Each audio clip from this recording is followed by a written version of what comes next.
Assalamualaikum warahmatullahi wabarakatuh.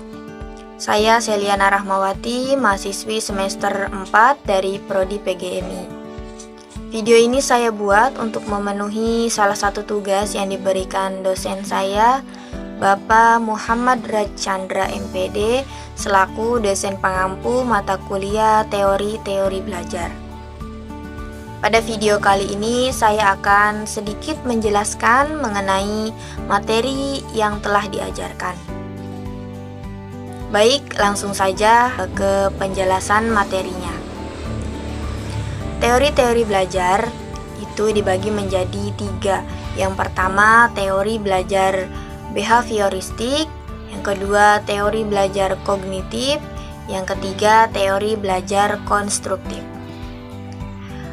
Teori belajar yang pertama yaitu teori belajar behavioristik. Teori belajar behavioristik menyatakan bahwa belajar adalah proses perubahan tingkah laku seseorang. Teori ini juga mengatakan bahwa perubahan tingkah laku seseorang terjadi karena pengalaman belajar. Kekurangan teori behavioristik ini adalah teori ini memandang bahwa belajar sebagai kegiatan yang dialami secara langsung melalui proses perubahan sikap ataupun tingkah laku seseorang. Sedangkan kelebihan dari teori ini adalah teori ini sangat cocok diterapkan untuk melatih anak-anak yang masih membutuhkan dominasi peran orang dewasa, yang suka meniru dan senang dengan bentuk-bentuk penghargaan secara langsung seperti pemberian hadiah ataupun pujian. Teori belajar yang kedua yaitu teori belajar kognitif. Teori belajar ini lebih mementingkan proses belajar daripada hasil belajarnya. Teori ini berkaitan dengan tingkat kecerdasan seseorang.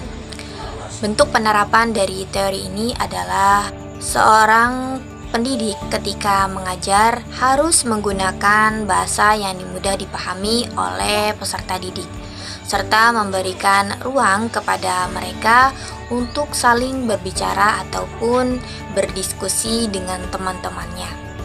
Kekurangan dari teori kognitif ini adalah selalu menganggap peserta didik itu mempunyai kemampuan daya ingat yang sama dan tidak dibeda-bedakan.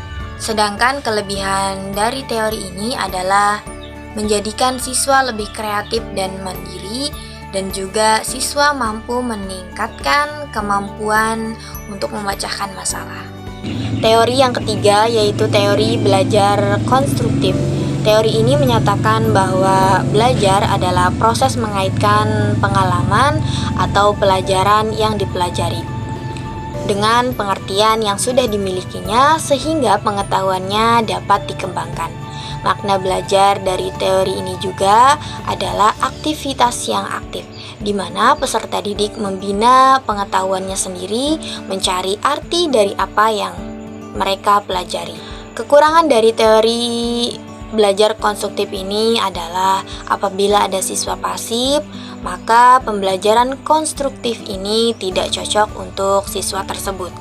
Sedangkan kelebihan dari teori konstruktif ini adalah siswa lebih memahami keadaan lingkungan sosialnya yang diperoleh dari interaksi antara teman ataupun guru dalam membina pengetahuan yang baru. Mungkin cukup sekian sedikit penjelasan dari saya, kurang lebihnya mohon maaf. Wassalamualaikum warahmatullahi wabarakatuh.